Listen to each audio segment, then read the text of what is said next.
What if the biggest thing shaping your life right now isn't your circumstances, but the story you keep repeating in your head? Because that's the uncomfortable truth.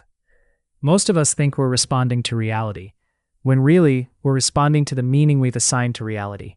And once you see that, everything changes. Let me say it another way. Your thoughts are not just passing clouds. They're instructions. They're filters.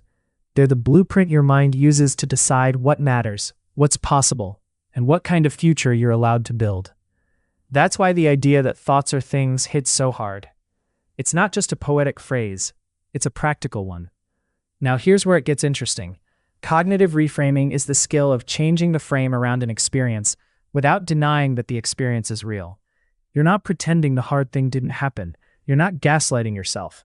You're asking a better question. Instead of, why is this happening to me? You start asking, what else could this mean? Or, what am I learning here? Or even, how can this work for me? That small shift sounds simple, but in my experience, it can change everything, because the subconscious mind is always listening. Always. It doesn't care if your thoughts are true in the deepest philosophical sense. It cares what you repeat. It cares what feels familiar. It cares what you emotionally rehearse. And over time, it starts building your decisions, your habits, your reactions, and even your identity around those repeated patterns. So if your inner dialogue says, I always mess things up, your subconscious starts treating that like a rule. If your inner dialogue says, I'm someone who figures things out, your subconscious starts looking for evidence that supports that too. That's the kicker. Your subconscious is not just storing memories, it's building expectations. And expectations quietly shape behavior. Behavior shapes outcomes, and outcomes reinforce belief. That's the loop.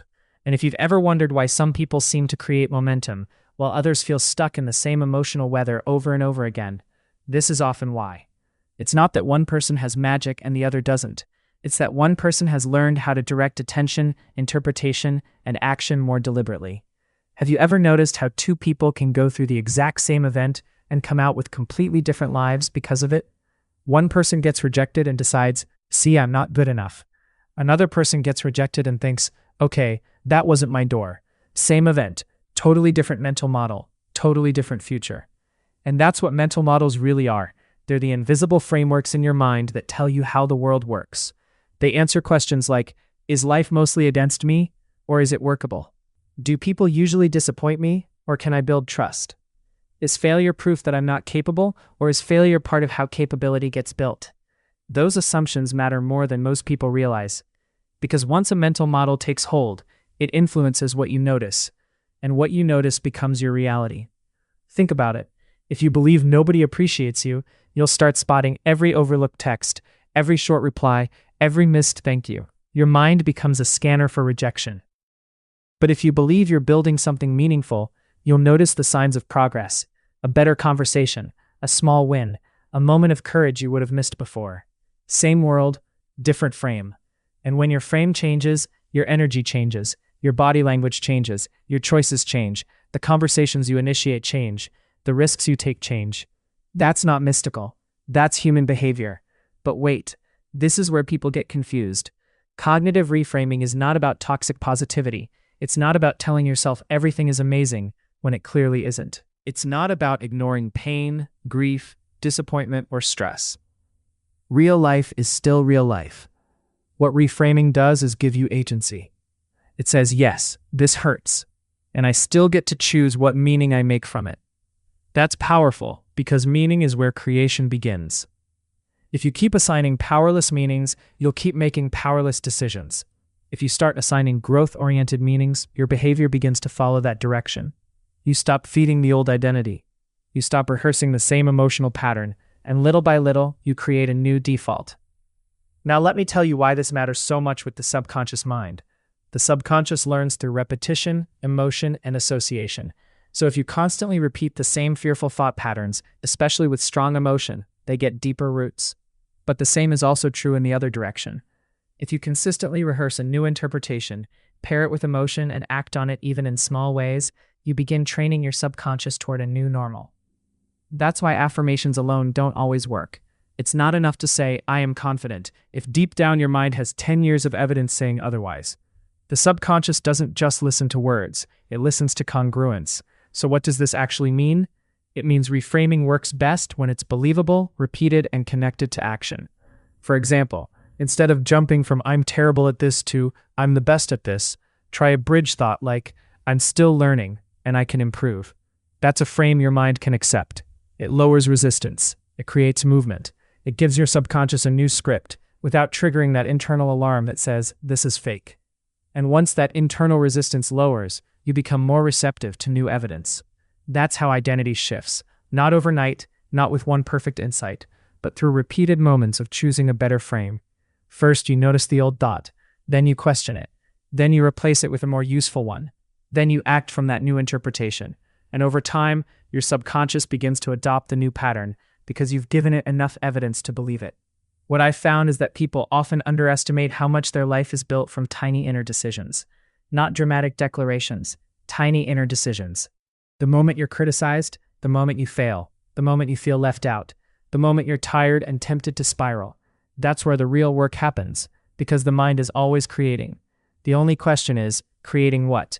Are you using your thoughts to build fear or to build possibility? Are you rehearsing defeat or rehearsing adaptation? Are you telling your mind, "This is proof I can't," or "This is data I can use"? Sound familiar? Not because you need to chant perfect phrases all day, but because your inner language becomes your internal climate. And internal climate affects external behavior. If you walk around thinking, "Nothing ever works out for me," you'll likely move through life with hesitation, tension, and a reduced sense of options. But if you think, "I can find a way through this," your nervous system gets a very different signal. Not fake confidence, functional confidence, the kind that keeps you moving. And movement is everything, because the subconscious mind loves patterns. It loves predictability. So if you repeatedly practice thoughts of helplessness, it will help you stay in a familiar, helpless pattern. But if you repeatedly practice thoughts of resilience, resourcefulness, and self-trust, it starts helping you create from that place instead. That's why thoughts are things, not because thoughts are physical objects floating in space, but because they produce real-world results. They shape perception. Perception shapes action. Action shapes outcomes. Outcomes shape identity. Identity shapes the next thought. It's a cycle. And once you understand the cycle, you can interrupt it. Maybe you've been carrying a mental model like, "I have to force everything," when a better model is, "I can align, simplify, and respond." Maybe you've been living with, "If I'm struggling, I'm failing," when the better model is, "Struggle is part of growth." Maybe you've been thinking, "I need to be perfect before I begin," when the real reframing is, "Begin and the clarity will come." That kind of shift can change your entire life trajectory, because a new frame changes what you create, and what you create eventually becomes your environment. Now, I'm not saying this is easy. It isn't. The old thoughts are sticky. They've been practiced. They feel like truth because they're familiar. But familiar is not the same as accurate. And that's where your power comes in. You don't have to believe every thought just because it shows up. You can observe it, challenge it, reframe it, replace it. That is a skill. And like any skill, it gets stronger with practice. So the next time your mind says, "This is too much," try asking, "What if this is just a moment where I learn a new way?" The next time it says, "I'm behind," ask, "Behind compared to what?" The next time it says, "I can't do this," ask, "What's the smallest next step I can take right now?" That's how you work with the subconscious instead of against it. Not by forcing, by guiding. Not by shaming, by teaching. Not by pretending everything is perfect. By choosing a frame that helps you become more effective, more grounded, and more you. So if you remember nothing else, remember this. Your mind is always building something. The only real question is whether it's building the life you keep fearing or the life you actually want. And the beautiful part is, you get to influence that. One thought at a time, one frame at a time, one decision at a time. So start paying attention to the sentences you repeat when nobody else is listening. That's where your future begins. If this resonated with you, take a second and reflect on the story you've been telling yourself lately. And maybe today, just maybe, choose a better one. Because once your thoughts change, what you create can change too.